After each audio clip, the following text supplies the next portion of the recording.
হাসিনা তো মারা গেছে। গণঅভ্যুত্থান না, পলায়ন দিবস। ব্রোকার, দালাল। বাট বিচার হতে হবে। ৫ আগস্ট হাজার শহীদের রক্তের বিনিময়ে স্বৈরাচারী শক্তির পতন ঘটায় বাংলার সন্তানেরা, কিন্তু তার বন্ধু নামক প্রতিবেশী দেশ ভারতের যেন বাংলার সুখ সইছে না বললেই চলে। স্বৈরাচারী সরকারের পলাতক দোসরদের আশ্রয় দেয়া, প্রতিনিয়ত বাংলাদেশের নামে গুজব ছড়ানো থেকে শুরু করে সবশেষ মৃত্যুদণ্ডপ্রাপ্ত আসামি শেখ হাসিনাকে প্রেস কনফারেন্স করার সুযোগ দেওয়ার মাধ্যমে ভারত যেন বাংলাদেশের সাথে তার বন্ধুত্বের প্রতি চরম অশ্রদ্ধা প্রদর্শন করল। এ বিষয়ে স্পষ্ট প্রতিক্রিয়া ও বিবৃতি দিয়েছে পররাষ্ট্র মন্ত্রণালয়। বাংলাদেশের মানুষও ভারতের এমন আচরণে ক্ষুব্ধ এবং স্বৈরাচারী হাসিনার ষড়যন্ত্রের বিরুদ্ধে সোচ্চার। চলুন জেনে আসি কি বলছে সাধারণ মানুষ। ৫ই আগস্ট যে বক্তব্যটা শেখ হাসিনা দিয়েছে, উনি জাস্ট অডিও কলে আসছে, ভিডিও কলে আসেনি। ওইখানে উনি প্রকাশ করেন ওই আজও জীবিত আছে কিনা মৃত আছে। হাসিনা নেই, হাসিনা তো মারা গেছে। গণঅভ্যুত্থান সবাই বলে, তা আমি আরেকটা বিষয় বলি যে গণঅভ্যুত্থান না, পলায়ন দিবস। কারণ দীর্ঘ ১৫ বছর একটা ফ্যাসিস্ট সরকার ছিল বাংলাদেশে। ৫ই আগস্ট জুলাই গণঅভ্যুত্থানের মধ্য দিয়ে তিনি বাংলাদেশ থেকে ত্যাগ করছে, কি পালাই গেছে পিছনের দরজা দিয়া।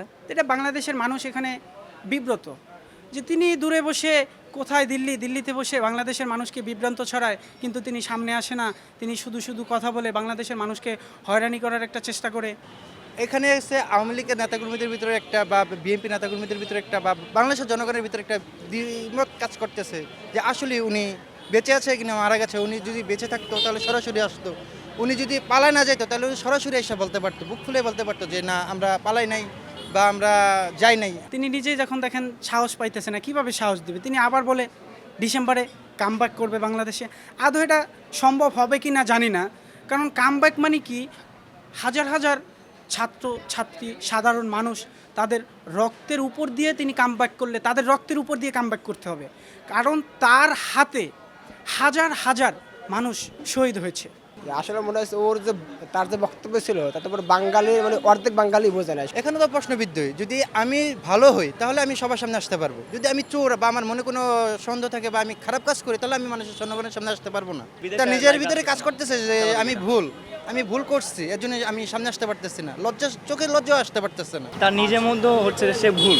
কিভাবে নির্বাচনটা 2018 সালের রাতের নির্বাচন হইল, তারপরে 2024 সালে আসেন আমিন নির্বাচন, তিনি একজনের প্রার্থী দিয়েছে, তিনিও আওয়ামী লীগ, যে স্বতন্ত্র দাঁড়াইছে তিনিও আওয়ামী লীগ, জাতীয় পার্টি তারাও আওয়ামী লীগ, সবই কিন্তু একটা গোলাকৃতির মতো।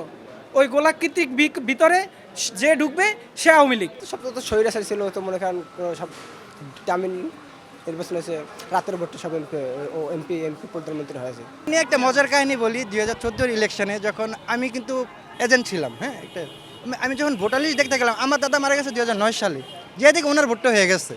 তো যদি আমার দাদা যদি মৃত ব্যক্তি ভোট দিতে পারে তাহলে কতটুকু সুষ্ঠু নির্বাচন হতে পারে। আমার দাদি তো আফসোস যে তোর দাদা আসলে আমার সাথে দেখা করে গেল না, আমার এত ভালোবাসার মানুষ। তার তো কেউ ভোট দেয় না, ওরা ভোট তো হয় নাই।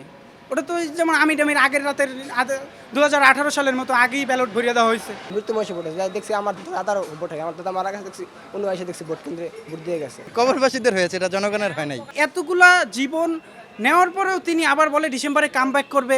তারপরে ভিডিও কলে এসে মানুষকে ভয়ভীতি দেখানোর জন্য তিনি বিভিন্নভাবে বার্তা দিবে। এটা সাধারণ মানুষ কিভাবে গ্রহণ করে, অন্তপক্ষে আমার জানা মতে এটা সাধারণ মানুষ ওইভাবে গ্রহণ করবে না, কারণ তিনি বাংলাদেশে যেই নৈরাজ্য সৃষ্টি করে গিয়েছে সেটা আজ পর্যন্ত কোনো সরকার এটা করে নাই।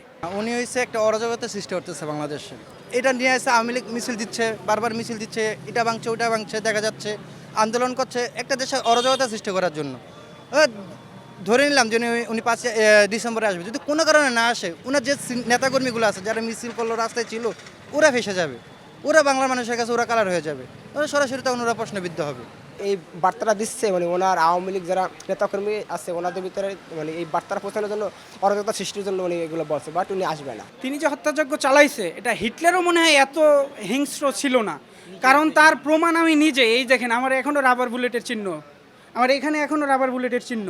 আর উনি আসলে আমাদের বলা, উনি আইসা ডিসেম্বরে ওকে আসতে হবে, আনতে হবে, বাংলাদেশ পররাষ্ট্র মন্ত্রণালয়ে ওকে আনতে হবে, বিচারের সম্মুখে করতে হবে। উনি 24-এ যা করছে ওটার বিচার ওনার প্রাপ্য।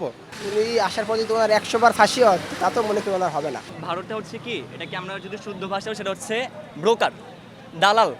ঠিক আছে, ভারত হচ্ছে দালালের মতন কাজ করতেছে এখানে। কিন্তু আমরা সাধারণ মানুষ ভারতের উপরে ক্ষোভ, কারণ কি এই পতিত স্বৈরাচারকে এক জায়গা দিয়েছে, দুই তাদেরকে কথা বলার সুযোগ করে দিতেছে। ইন্ডিয়া পারতেছে না বাংলাদেশের সাথে, বাংলাদেশে বিজনেস করতে পারতেছে না। তারা বারবার শেখ হাসিনাকে এই সুযোগটা এর জন্যই দিচ্ছে যে একটা দেশে অরাজকতা হোক, জনগণ বুঝুক যে সরকার নির্বাচিত সরকার দেশ চালাতে পারতেছে না, আওয়ামী লীগের প্রয়োজন। ওরা আওয়ামী লীগকে এর জন্যই বারবার সুযোগ দিচ্ছে যে দেশ শেষে সরকার গঠন করলে আবার যেমন ইন্ডিয়া ওদের বিজনেস ওদের ইয়াটা চালাইতে পারে, বাংলাদেশের উপরে হুকুমদারিটা করতে পারে। উনি একজন খুনি স্বৈরাচারকেও ওনার ওই দেশে রেখে তারপর আবার এই ওনার খাওয়ান দাওয়ান আবার এই যে একটা মানে লাইভে আসার জন্য সুযোগ করে দিচ্ছে, এগুলো তো মোটো কাম্য না।